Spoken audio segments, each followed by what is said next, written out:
Hi, I'm Diane Kennedy. I'm a permaculture landscape designer, consultant, writer, and educator, and proud mother of two. Along with my daughter Miranda, I own a food forest named Finch Frolic Garden here in Fallbrook, California. I write a blog called vegetariat.com. This low water use, chemical-free garden began with very poor eroded dirt and lots of weeds and pests. What transformed this property is permaculture. Permaculture is a portmanteau word embracing traditional land use practices based on nature. I know that sounds very hippie-ish, but actually it follows science and common sense. The term permaculture was coined in the 1970s by Bill Mollison and David Holmgren in their book Permaculture 1. It's the word permanent and agriculture put together. Understanding how quickly chemical-based agriculture and destructive land use was decimating our topsoil and waterways, they sought practical methods that can be used by everyone in any circumstances to curtail the destruction. The three main ethics of permaculture are care for the earth, care for people, and return of surplus. No gimmicks, no expensive equipment, no religious or political affiliation. By observing and understanding how nature works, we can then replicate what we see happening in our own yards.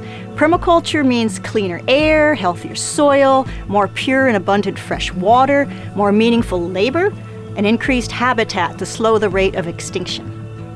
In 2010, the World Wildlife Fund released a horrifying report that from 1970 to 2010, in just 40 years, in my lifetime, more than half of all species of animals and insects, all except humans, were gone. That percentage is much higher now. Think of a flock of birds or butterflies and then erase half of them. Think of the lessening gene pool these animals have now to reproduce. Think of the effect on the trophic cascade, the food chain, as key species disappear. We now live in the Anthropocene era, the age of humans. This means that in so little time, our species has irreversibly transformed Earth's climate, landscapes, wildlife, and geology. We are so many and have so much impact on our planet that everything every one of us does has a ripple effect, especially what we support with our purchases.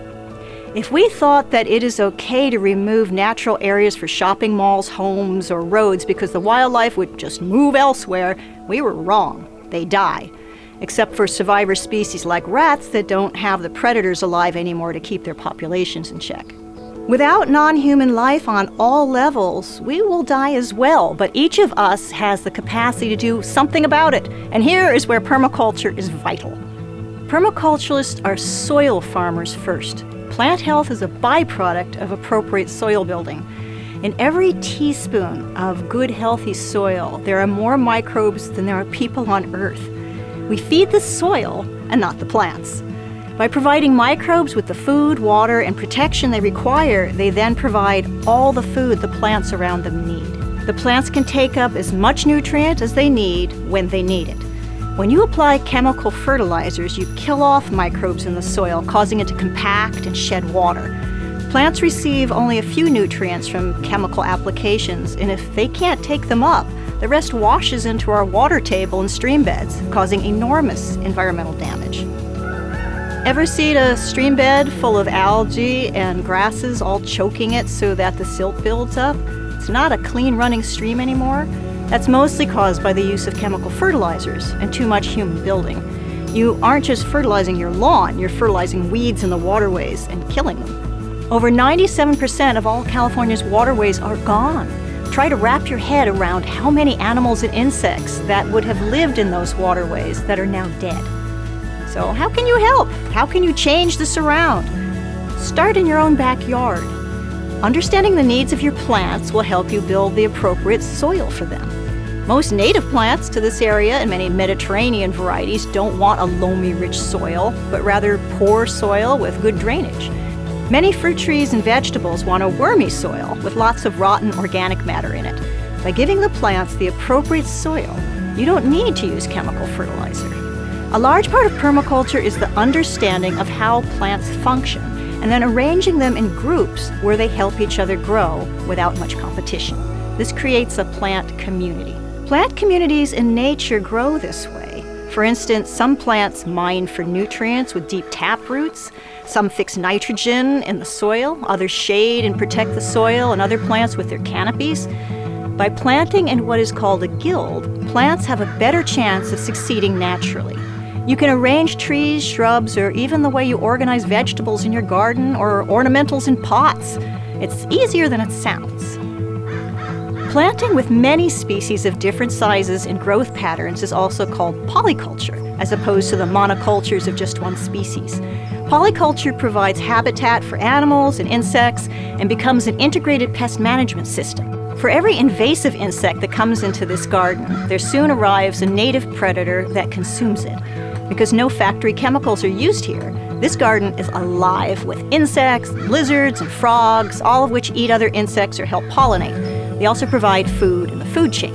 Since the garden was created, my daughter has identified over 101 species of birds here and over 40 species of butterfly and over 40 species of moth. On our wildlife cameras, we have caught bobcat and coyotes, skunks, possums, and even a fox. This garden isn't in a remote area. The town is 2 miles away and the property is surrounded by houses. What wild animals still left are here, are near you, and are desperately looking for food, water, and shelter. So give them at least a native border at the edge of your property, a Zone 5 in permaculture design, so that they have a wildlife corridor between resources. Native plants figure heavily in permaculture. Permaculture design not only demands that Zone 5, that strip of local native plants at the edge of the landscape, but encourages native plants throughout your landscape. Native plants provide the best possible food for native insects. There are no indigenous honeybees in North America. All that you see have grown from European stock. What we do have locally are hundreds of native bees, wasps, and flies. They're mostly very tiny, so tiny in fact that some look like a speck of dirt on your hand. These tiny creatures parasitize the bad bugs, the invaders from other areas such as many aphids, scale, and the larvae of beetles. They also pollinate. They actively control many of the pests that hurt crops. When pests are sprayed with chemicals, all of the pollinators and predatory insects are killed as well. It takes months before natural populations begin to rebuild, and of course, the death of insects means the lack of food for birds. By growing as many varieties of plants native to your community as possible, you're not only helping save these insects from extinction, but allowing your yard to become chemical-free. Birds such as bush tits, which are small brownish birds that visit in flocks, will be attracted to your diversely planted yard and then glean insects off the underside of the leaves of your plants. Lizards, frogs, and toads eat a tremendous amount of insects every year if you provide them safe habitat. On the other hand, outdoors domestic cats decimate reptiles and birds far more than they affect the rodent population, so please keep your cats inside where they can be safe and the wildlife protected. What about water? We're in the process of desertification through climate change, whether you want to believe it or not. Permaculture describes methods to reverse this. Domestic water is expensive, full of chemicals to prevent biofilm from forming inside the pipes, and is imported a ridiculous distance. It is illegal for residents of Colorado to use rain barrels because California has the rights to their rainwater. Their water flows through natural and tremendously expensive man-made conveyances to come out to Southern California, where we use it to flush toilets and irrigate lawns.